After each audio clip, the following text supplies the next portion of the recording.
Hello, Kevin. Hello. Thank you. My name is Fukas Manuago, and I'm a local reporter, and I'm with Kevin. And we are going to ask him different questions about related to the health. And those are questions are normally the World Health Worldies, and we are going to get more information from Kevin. So, Kevin, can we start? Yes. We can Okay, start. let's start with the first question. Kevin, global health seems to be in the news more and more in recent years. Talk about what global health is and why it's important to pay attention to it. Thank you for the questions. So when we talk about global health, this is the area of study and research and practice that gives a priority to various ways of improving health and achieving equity in health of all people around the world. Yeah, when we look at there are several importance how the good is about this because it emphasizes in so many things like transitional health issues, determinants of health like education level, you look at the poverty, living condition of different people, there are some social, culture and environmental factors. So it also involves several disciplines and their solutions. For instance, when we talk about the example of like malaria in a given area, what are the solutions? What are the causes? When you start this using an holistic approach in a way that you get to learn more about this. So it is important because it doesn't solve the problem by looking at only the treatment, but it's look the problem using the holistic approach. Yeah. Okay, thank you. For the second question, disease can come to us in different ways. Explain the difference between communicable disease and the uncommunicable disease. So when we talk about communicable and non-communicable diseases, they are different. They are different in the way they are transmitted. For non-communicable diseases, those are diseases that are transmitted, are not directly transmitted from one person to another directly. Those are the examples we have like cancer, diabetes, and all genetic disorders. Maybe they are not communicable. When you talk about communicable, those are infectious diseases such as cholera. We find like tetanus, measles, chickenpox, and so on. That's how they are defined, and that's how they are distinguished. Okay, thank you, Kevin. So let's talk about Ebola in it. We know that, and since I'm sure most of our viewers have heard a lot about it, what is what is it? Is it communicable or non-communicable?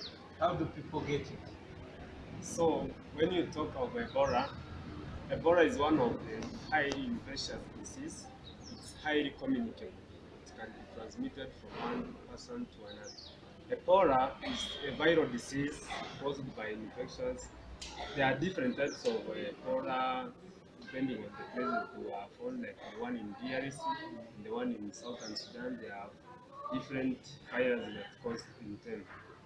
So Ebola, it's highly communicable to an extent that when people are infected with Ebola, people are advised to move from them because this if you get contact with various dead remains, what and what, and hygiene, you can get contaminated with the disease. So it's a viral disease and it's highly communicable. Mhm. Yeah. Okay, thank you. For the fourth question, what would raise a person's risk of getting Ebola? So, as we said, Ebola is a highly communicable disease. It means that it can be directly transmitted from one person to another with the contact of body or the fluid of the person who is contaminated. We have other things like blood, vomiting, and also breastfeeding, urine, and semen. So, as ways in which, if you get contact with those things, you may be contaminated with Ebola. Yeah. Another question. So, to prevent or at least lessen the chance of getting Ebola, what should people do? So there are various preventive measures that you need to take into consideration when you're talking about Ebola. The first one traveling, avoid areas which are known of outbreaks of Ebola, because if you go there, since like communicable disease, you are likely to get it. The other one is more of hygiene, wash your hands frequently, and avoid bush meat. Those people like going to hunt in the forest, they get some meat and they bring them home. Contact with the infected person.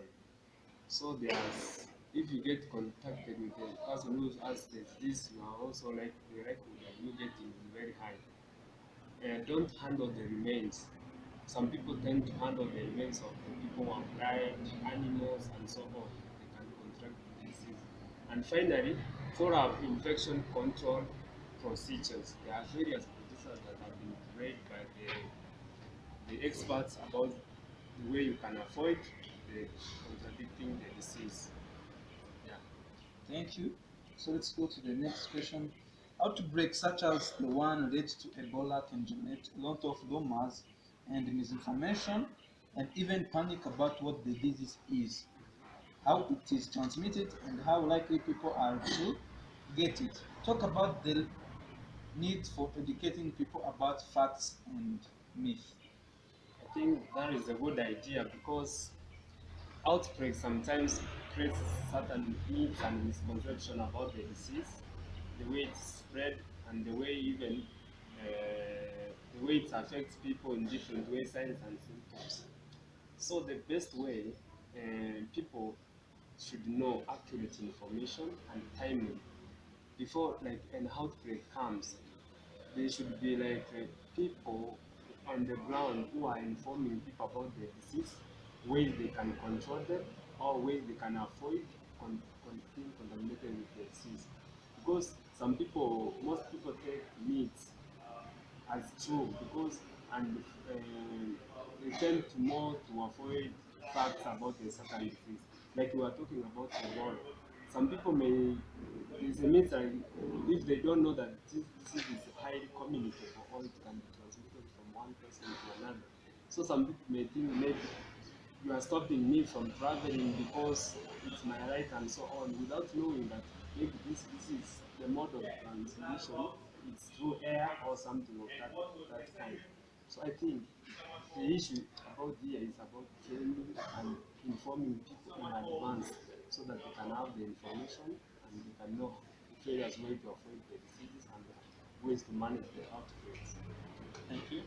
How about the complication that Ebola is for the lives and of travelers and the responsibilities of government?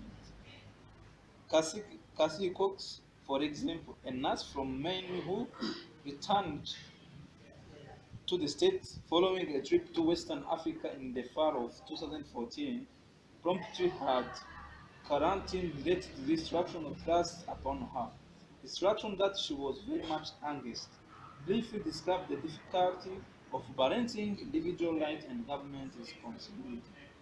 So thank you for that question because as I talked before, diseases like Ebola, Kake was in Sierra Leone and was traveling back to home. You know, like to cap the spread of such diseases, you have to use methods like carrying the quarantine, the movement of the people you restrict so that they can't move the disease from one place to another.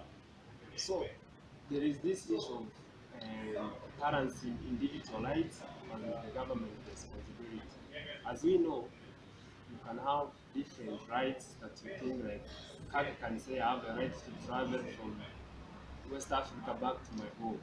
But the government also has a responsibility of protecting its people from such outbreaks because when you look at the, let's say, the theories of consequentialism, we are looking at what about this person is one and it's going to bring effect to many people.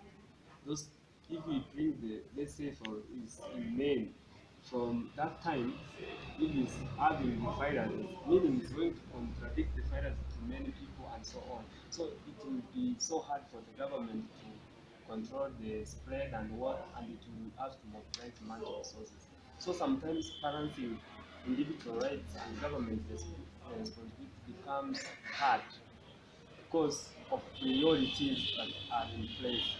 Yeah. Thank you.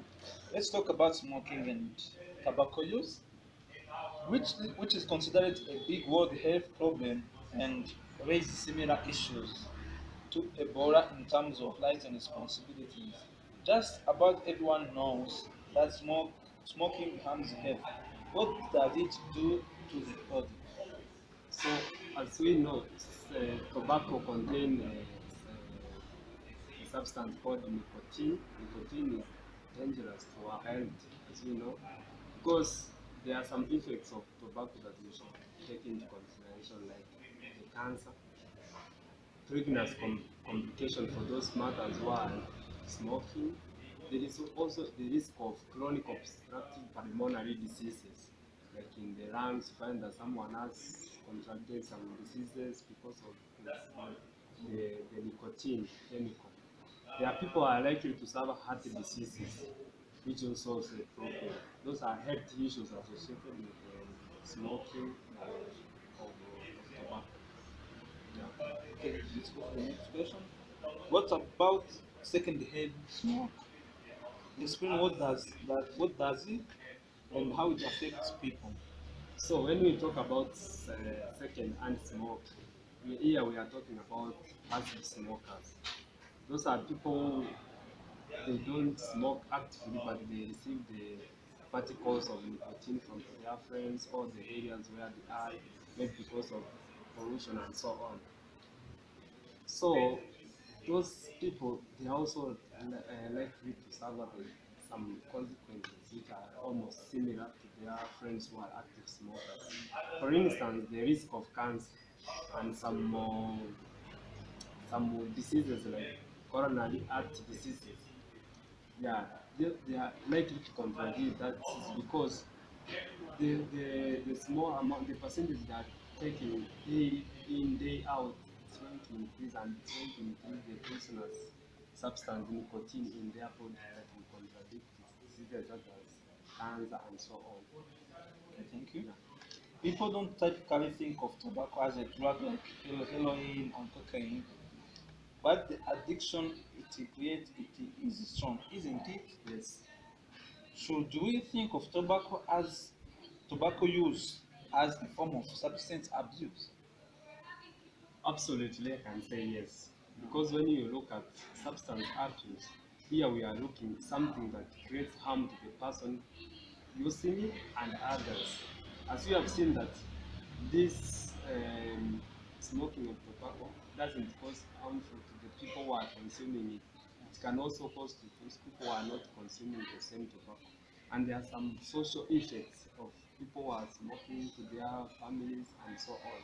So I think it should be considered because if it's harming the person who is using versus others who are not using, meaning it becomes now an health issue for a public health issue for everyone, then it can be considered as substance abuse.